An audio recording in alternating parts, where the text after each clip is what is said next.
अस्सलामुअलैकुम नाजरीन, मैं राहिद हमीद और आप जुड़ चुके हैं इस वक्त द लोकल रिपोर्ट के साथ। आज जम्मू एंड कश्मीर अपनी पार्टी ने डोडा ने पहले सीडीएस बिपिन रावत और उनकी बीवी और उनके साथ जो नौजवान थे और साथ ही में जो कल की घटना में हमारे पुलिस के 2 नौजवान शहीद हुए और साथ ही में जो उनके जख्मी हुए और उनको लेके भी आज पार्टी हेडक्वार्टर्स में शोक सभा रखी और शहीदों का शोक मनाया गया। और बाकी उन्होंने पार्टी को लेके द लोकल रिपोर्ट के साथ बातचीत की और बाकी बातचीत सुनने के लिए आप देखिए सुरिंदर परियार की ये रिपोर्ट। नमस्कार, आदाब व सत श्री अकाल।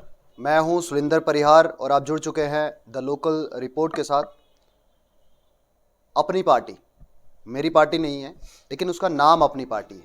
जी हाँ, अपनी पार्टी जम्मू कश्मीर में अपना जो है अपना लोहा मजबूत करने के लिए जो है आप देख रहे हैं कि सोशल मीडिया के ऊपर, न्यूज़ के ऊपर जो है छाई हुई है। और एक नाम जो है अपनी पार्टी, जैसे कि आम आदमी पार्टी की तरह जो है एक नाम, जैसे आम आदमी पार्टी जब पार्टी का नाम आया था तो सभी सोच रहे थे आम लोगों की पार्टी है। तो अपनी पार्टी यानी कि मेरी पार्टी नहीं, लेकिन अपनी पार्टी नाम है इसका और ये भी यूनिक है।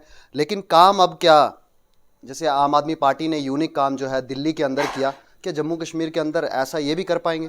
पार्टियां तो बहुत हैं, बहुत सत्ता में भी रही, लेकिन आखिरकार जम्मू कश्मीर की हालात बदली कहाँ? बातचीत करेंगे यहाँ पे जो है पार्टी के जो है डिस्ट्रिक्ट प्रेसिडेंट है, वाइस प्रेसिडेंट है और बाकी पार्टी वर्कर्स यहाँ पे है। आप जानते हैं कि पहले भी हमने जो है बातचीत की थी डिस्ट्रिक्ट प्रेसिडेंट से, लेकिन कुछ ही महीनों में जो है डिस्ट्रिक्ट प्रेसिडेंट बदले हैं और क्यों बदले हैं वो भी पूछेंगे। और भी नए लोग हैं, आप देख सकते हैं नए चेहरे भी जुड़े हुए हैं। आप देख सकते हैं कि बीजेपी में पहले रह चुके हैं, आईटी सेल संभालते थे। ये फहद सर है यहाँ पे और इन्होंने बीजेपी का दामन छोड़ के जो है अपनी पार्टी का संभाला। तो इनसे भी सवालात करेंगे कि आखिरकार इस पार्टी में, उस पार्टी में क्या था और इस पार्टी में क्या है। तो यहाँ पे प्रेसिडेंट साहब से बात करेंगे। सर, आपका नाम जानना चाहेंगे पहले। और असगर हुसैन खांडे है, मैं डिस्ट्रिक्ट प्रेसिडेंट जम्मू कश्मीर अपनी पार्टी जो हैं अपनी पार्टी में ज्वाइन हुए हैं, तो आपको क्या लगता है कि ऐसा क्या है अपनी पार्टी में जो कि इतनी पार्टियां नहीं कर सकी जो अपनी पार्टी करी जम्मू कश्मीर? देखिए, जम्मू कश्मीर पार्टी में हमने आज से 6-7 महीने पहले ज्वाइन किया है और ज्वाइन करने की सबसे बड़ी वजूहत ये है कि जब आर्टिकल 370 टूटा, आर्टिकल 370 टूटने के बाद तमाम जो यहाँ रीजनल पार्टियाँ थी या नेशनल पार्टी थी, वो बिल्कुल एक खामोशी की समंदर में डूब कर अपने अपने घरों के अंदर दुबक कर बैठ गए।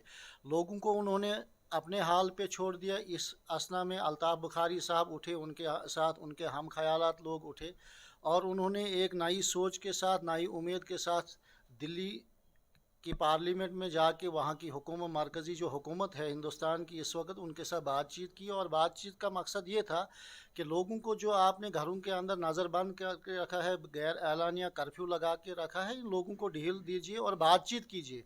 जब 370 टूटा तो अल्ताफ़ बुखारी साहब ने फिर ये मजबूर हो गए, जब क्योंकि पहले जो पिछले 40-50 साल से जो जम्मू कश्मीर पे हुकूमत कर रही थी पार्टियां, कुछ लोग तो अपने अपने उन घोटालों को दबाने के लिए और कहीं वो बाहर ना निकलें, उस आड़ में वो चुप के बैठे।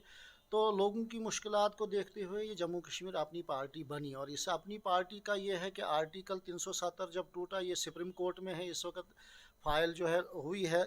अब इसके ऊपर मैं मुनासिब नहीं समझता हूँ कि कोई भी पार्टी इस वक्त बात करने के लायक है, क्योंकि जब सुप्रीम का, हाँ ये कर सकते हैं कि अल्ताफ़ बुखारी साहब ने भी ये कदम उठाया है, उनके लोगों ने ये कदम उठाया है कि वहाँ वो हियरिंग जो है वो जल्द अज जल्द सुप्रीम कोर्ट में शुरू हो जाए ताकि इसका फ़ैसला हो। इसके साथ हम ये डिमांड कर रहे हैं कि इलेक्शन से पहले यहाँ स्टेटहुड जो है, फुली स्टेटहुड रिस्टोर किया जाए, इलेक्शन किए जाए, यहाँ लोगों की हुकूमत आए ताकि लोगों की जो मुश्किलात हैं वो दूर हो जाए। जो है स्पीचेस में, चाहे एनसी हो या कांग्रेस हो या पीडीपी हो, ये तो वो दावा कर रहे हैं कि उस टाइम पे आर्टिकल 370 जब टूटा तो उसके बाद जो है हमें जेलों के अंदर डाल दिया गया, क्योंकि उनको पता था कि हम इस चीज़ के लिए संघर्ष करेंगे आर्टिकल 370 के लिए। तो सिर्फ अपनी पार्टी ही ऐसी पार्टी थी जिनके जो है स्टेट प्रेसिडेंट जो है वो बाहर थे, बाकी सब जो है जेलों के अंदर थे। तो इससे कहीं ना कहीं लोगों को ये लगता है कि जो है अपनी पार्टी के ऊपर जो सवाल निशान रहता है, कि हमेशा जो शंका रहती है वो ये है कि ये बी पार्टी है बीजेपी की। देखिए, सबसे बड़ा कन्फ्यूजन यही है कि जम्मू कश्मीर अपनी पार्टी बाहर थी, जम्मू कश्मीर अपनी पार्टी तो थी ही नहीं, क्योंकि उस वक्त कांग्रेस थी, नेशनल कॉन्फ्रेंस थी, पीडीपी थी। और नेशनल कॉन्फ्रेंस के जो मैं यहाँ अब मुनासिब नहीं समझता हूँ, उमर अब्दुल्ला साहब हैं, फारूक अब्दुल्ला साहब हैं, आर्टिकल 370 टूटने से 4 दिन पहले वो दिल्ली में वज़ीर आज़म नरेंद्र मोदी साहब के साथ बैठ के उन्होंने मीटिंग की। इन लोगों को मालूम था ये, और इसके बाद इन्होंने गुफ्कार अलायंस बनाया। आप मुझे बताइए, अपनी पार्टी जम्मू कश्मीर अपनी पार्टी थी कहाँ? ये तो क्योंकि एक मुहावरा है, ज़रूरत ऐजाद की माँ है। जब आर्टिकल 370 टूटने के बाद लीडरों को जो है, कई लीडरों को हाउस अरेस्ट किया गया, कई लोगों को नज़रबंद किया गया। और उसके बाद 2-3 महीने के बाद जब ये टेलीफोनिकली इनकी डिस्कशन हुई, कोई बाहर आने नहीं लगा, बात करने नहीं लगा, लोग नज़रबंद थे, लोगों को पता नहीं था कि इस रियासत में क्या हो रहा है, कोई जंग छिड़ गई है या और कुछ तूफ़ान आया है। तो उसके बाद ये पार्टी बनी। और आप मुझे बताइए कि क्या हमारी रियासत के मसले पाकिस्तान के साथ बातचीत करके हल होंगे या दिल्ली में हल होंगे? इसलिए जम्मू कश्मीर अपनी पार्टी का एजेंडा है कि दिल्ली में जो भी सरकार बनेगी, जब जब कोई सरकार बनेगी, उनके साथ बैठ के, टेबल पे बैठ के बातचीत करके रियासत के मसले हल होंगे। अगर डोडा डिस्ट्रिक्ट चनाब वैली की बात की जाए, डोडा डिस्ट्रिक्ट की बात की जाए, तो वहाँ पे लोगों के मसले यही हमेशा रहे हैं, जो मैंने ऑब्ज़र्व किया है, या जो हमेशा शायद से वही मसले रहे। बेसिक नीड जो है उनकी, रोड की, पानी की, बिजली की, यही सब चीज़ें अभी तक भी डोडा में चीज़ें ये ख़त्म नहीं हुई। और इन्हीं सब चीज़ों को लेकर जो है लोग अभी भी रो रहे हैं। रोड है तो खड्डे हैं वहाँ पे, या ब्लैक टॉप हुआ ही नहीं है। जहाँ पे ब्लैक टॉप हुआ है तो वहाँ पे महीनों के अंदर, 6 महीने के अंदर, साल के अंदर ब्लैक टॉप उखड़ जाता है। तो यही सब, इन्हीं सब रोड, पानी, बिजली, इन्हीं के बीच में जो है बेसिक छोटी छोटी नीड्स है, इन्हीं के ऊपर तो कैसे जो है अपनी पार्टी। इसीलिए जम्मू कश्मीर अपनी पार्टी में ये तमाम लोग दूसरी पार्टियों को छोड़कर ज्वाइन हुए। आप देखिए, 21वीं सदी चल रही है, आज भी तारें जो है वो लकड़ी के खम्भों के साथ, दरख्तों के साथ लगी हुई हैं। आप ही बताइए, आपकी वसात से हम उनको बताना चाहते हैं और लोगों तक ये बात पहुंचाना चाहते हैं कि ये जो तामीर और तरक्की के बुलंद बांग दावे कर रहे हैं, बिजली कहाँ है, सड़क कहाँ है, अस्पताल कहाँ है? इसीलिए अल्ताफ़ बुखारी साहब और उनके लोगों ने बैठ के पिछले दिनों एक मीटिंग की, और उसके बाद फैसला हुआ कि हमारी हुकूमत जब आएगी रियासत में, जो ही जम्मू कश्मीर अपनी पार्टी हुकूमत बनाएगी, तो सबसे पहले जम्मू कश्मीर के लोगों को 500 यूनिट बिजली फ्री देगी। अब सवाल ये उठता है कि फ्री कहाँ से देगी, जब दिल्ली के अंदर केजरीवाल यहाँ से ख़रीद कर बिजली मुफ्त दे सकते हैं। तो ये चनाब वैली तो हब है बिजली का, यहाँ तो प्रोडक्शन है बिजली की, यहाँ तो बनती है बिजली। इसलिए हमारी पार्टी जब यहाँ इक़्तिदार में आएगी, सबसे पहले जम्मू कश्मीर के लोगों को ये एक तोहफ़ा होगा अपनी जम्मू कश्मीर अपनी पार्टी का, कि 500 यूनिट हर घर को, हर राशन कार्ड को फ्री मिलेगी। तो ये जो है आप देख सकते हैं कि आम आदमी पार्टी की तरह अपनी पार्टी ने भी जो है फ्री का जो है बारिश करनी शुरू कर दी है। लेकिन ये बारिश किस किस को मिलती है, क्या जम्मू कश्मीर को हासिल होती है कि नहीं, ये देखने की बात है। अभी जो है वाइस प्रेसिडेंट जो हैं डॉक्टर फ़हाद रमीज़ जो है हमारे साथ में हैं, तो इनसे बातचीत करेंगे कि पहले बीजेपी में थे तो बीजेपी में क्या मिलता था, और अभी जो है अपनी पार्टी में आए हैं तो अब क्या मिल रहा है, क्योंकि हमें भी पता हो। जी, शुक्रिया बहुत बहुत सलिंदर जी। सबसे पहले तो मैं शुक्रिया अदा करूंगा अपने पार्टी हाईकमांड का, जनाब अल्ताफ़ बुखारी साहब का, शफीक मीर साहब का, और बाकी जितने भी दीगर लीडरान हैं, कि उनने ये जिम्मेवारी सौंपी है as a district vice president में यहाँ पे अपनी पार्टी को आगे चलाऊँ, काम करूँ। बाकी बीजेपी से मैं सियासत में, मैं बाकी लोगों का तो नहीं कहूँगा, लेकिन मेरी पर्सनली जो है वो सियासत में एंट्री इसीलिए हुई थी कि मैं लोगों का काम करूँ। लेकिन हो सकता है कि एज ए नेशनल पार्टी उन पर ज़्यादा कुछ जिम्मेवारियाँ हो कि वो यहाँ के लोकल इश्यूज़ को उतना ज़्यादा उजागर नहीं कर पा रहे हो। तो मैंने इसलिए जो है वो अपनी पार्टी एक नेशनल पार्टी, लोकल पार्टी है, हमारी स्टेट की यूटी की पार्टी है। ये तो उल्टा हो गया ना, क्योंकि नेशनल पार्टी ज़्यादा पावरफुल होती है, नेशनल पार्टी जो है ज़्यादा काम कर सकती है, ज़्यादा पावर रहती है, दिल्ली तक पावर रहती। तो रीजनल पार्टी की तो हमेशा जो है स्टेट तक रहती, तो सेंटर में तो मनवाने के लिए बात रही। यही तो आपने सही बात कही कि जो नेशनल पार्टी से रीजनल पार्टी। बिल्कुल बिल्कुल, देखिए हमारी सेंटर में बात तभी रहेगी पूरे हक के साथ जब हमारे लीडर जो है वो वहाँ पे अपनी बात की रिप्रेजेंटेशन को, अपनी अपनी यूटी की या स्टेट की बात को मनवाने के लिए वहाँ पे लड़ें। अब रिसेंट मुद्दा जो है 370 का था। 40 साल से जो है हमारे वहाँ पे लीडर बैठे रहे, और अब वो कहते हैं कि हम 370 को वापस लाएंगे, लेकिन 40 साल तक वो उसको मजबूत नहीं कर पाए। तो अब वापस लाना तो वो तो दूर की बात है। पिछले दिनों उमर अब्दुल्ला यहाँ पे आए थे, और जैसा कि हम गवर्नर साहब सत्यपाल मलिक जो यहाँ पे थे, फॉर्मर गवर्नर, उनको जो है एक जूनियर पॉलिटिशियन का एक कैरेक्टर बोला था। तो मुझे लगता है कि वो सच में जुवेनाइल पॉलिटिशियन है, जो कहते हैं कि भाई 370 जो है वो वापस आएगा। जब आप 40 साल उसकी हिफाजत नहीं कर पाए तो वापसी कहाँ से करेंगे? तो इसीलिए अल्ताफ़ बुखारी साहब एक मंझे हुए खिलाड़ी हैं पॉलिटिकल फील्ड में। तो मुझे जहाँ तक लगता है कि एक रिप्रेजेंटेशन, बेटर और स्ट्रॉन्ग रिप्रेजेंटेशन जो एक यूटी की रहती है, स्टेट की रहती है, वो नेशनल पार्टीज़ जो सेंटर में आपकी पार्टी रहेगी, वहाँ उनको मनवाना, वो बात मनवाना। पॉलिटिक्स होती क्या है कि अपनी बात, अपना हक जो है मनवाएं। तो मुझे जहाँ तक लगता है कि अल्ताफ़ बुखारी साहब एक पावरफुल स्ट्रॉन्ग एक इमेज रखते हैं, पॉलिटिकल इमेज रखते हैं। सेंटर में कोई भी सरकार रहे, कांग्रेस रहे, बीजेपी रहे, कोई भी रहे, तो बात यह है कि वो सौतेली माँ वाला ट्रीटमेंट जो है वो नहीं होना चाहिए। तो इसीलिए जो है मैंने अपनी पार्टी का जो है वो अभी अल्ताफ़ बुखारी साहब के साथ जुड़ के जो है वो यहाँ पे कोशिश कर रहे हैं कि हम यहाँ पे चलाएं, इस पार्टी को बढ़ाएं। और लोग भी जो है वो चाहते हैं, एक चेंज चाहते हैं। तो देखते हैं इंशाल्लाह आगे आगे क्या होता है। इसी चेंज की वजह से जो है बीजेपी कहीं ना कहीं अभी पूरे इतनी पार्टियां जो इतनी जो है सीटें जीत के जो है पावरफुल एक जो है संसद में बैठी हुई है। लेकिन कहीं ना कहीं उन्होंने भी वो काम नहीं किए। लाइट का वादा किया था, रोड के वादे किए थे। हमारे देसा कपरन एरिया में अभी भी रोड नहीं है। मैं रिसेंटली वहाँ के जो है एपिसोड चला रहा हूँ, तो वहाँ पे लोगों के पास पानी वहाँ पे है लेकिन पाइप लगा के उनके घर तक नहीं पहुँच सकता। वहाँ पे रोड नहीं है, वहाँ पे बिजली नहीं है। तो सोच सकते हैं कि 2021 में भी वो लोग कैसे रहते होंगे। तो उसके लिए क्या जो अपनी पार्टी का क्या काम रहेगा और क्या करेगी? मैंने वही कहा कि देखिए, जब एक लीडर जो है, वो लीडर कोई भी हो सकता है। हर गली में आप पाओगे कोई दूसरा लीडर, तीसरे लीडर हर बना हुआ है। लेकिन जो पॉलिटिशियन होता है वो लोगों की ज़रूरत जो होती है वो उसको बाई हुक और बाई क्रुक उसको पूरा कर लेती है। तो यहाँ पे जितने भी, चाहे वो बीजेपी रही, एनसी रही, कांग्रेस रही, और सेंटर के साथ उनका तालमेल कैसा रहा, ये उसी का नतीजा है कि उनकी स्ट्रॉन्ग रिप्रेजेंटेशन नहीं रही। वो अपनी बात को वहाँ पे नहीं मनवा पाए।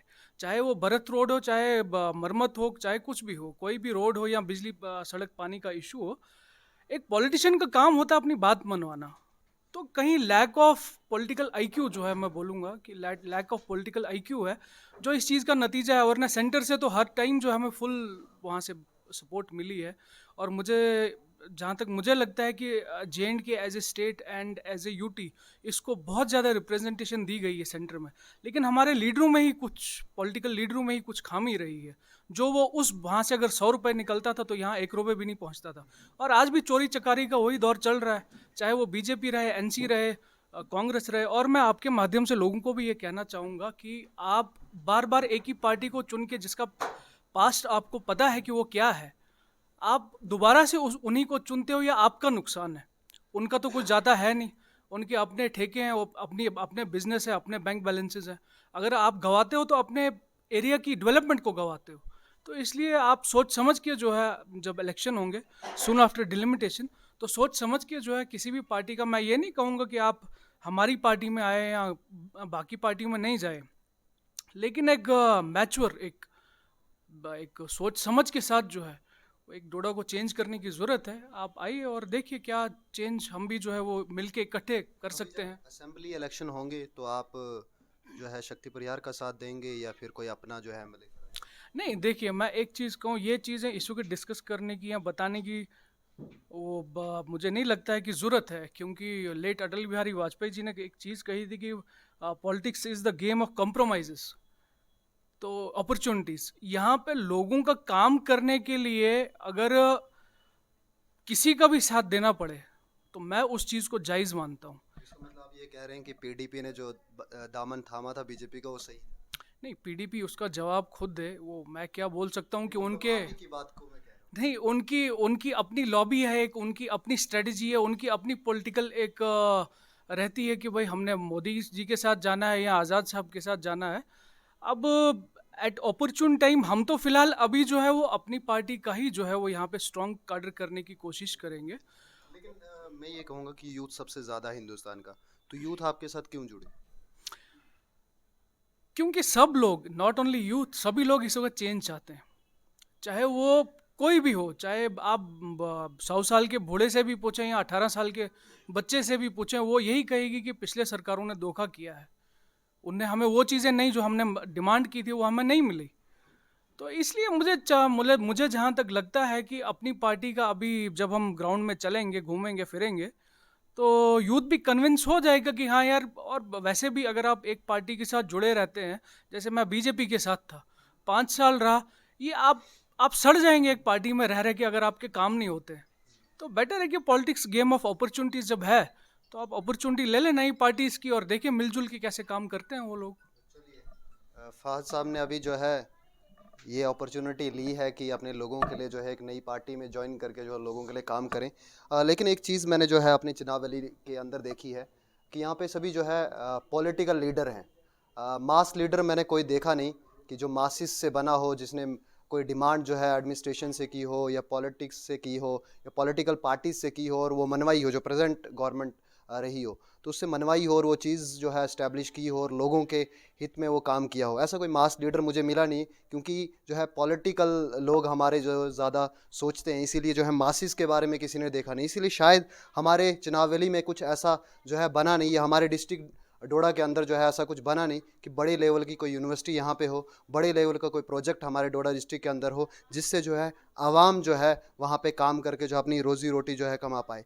ये देखने का अब है कि अब अपनी पार्टी जो है अपनी जितनी भी इनकी जो है डिमांड्स इन्होंने की जो भी हम काम करेंगे हमारे चुनावली के अंदर, तो कितनी कारगर होती है और कितने लोग जो है इनके जो है क्या ये यहाँ पे अपना जो है लोहा यहाँ पे भी जो है अपना करते हैं, लोहा आजमाते हैं यहाँ पे। और राहत जो है बाकी पार्टीज़ हैं यहाँ पे, क्योंकि रीजनल पार्टीज़ भी हैं, एनसी भी है यहाँ पे, बीजेपी भी है रिसेंटली यहाँ पे, और कांग्रेस भी है। तो इनके बीच में एक नया पौधा कैसे उगता है, क्योंकि पुराने पुराने जो है वृक्ष यहाँ पे बहुत बड़े बड़े हैं, तो इन्हीं के बीच में एक नया पौधा कैसे उगेगा। और इन लहरों में जो सर्दी की है, गर्मी की है, इस गर्मी और सर्दी सहता है और उतना बड़ा पौधा बनता है या नहीं, ये देखने का है। और आप भी देखेंगे और हम भी देखेंगे, समय बताएगा। तब तक अब के लिए बने रहे द लोकल रिपोर्ट के साथ। सुलिंदर परिहार को दीजिए इजाज़त। जय हिंद, इनकलाब जिंदाबाद।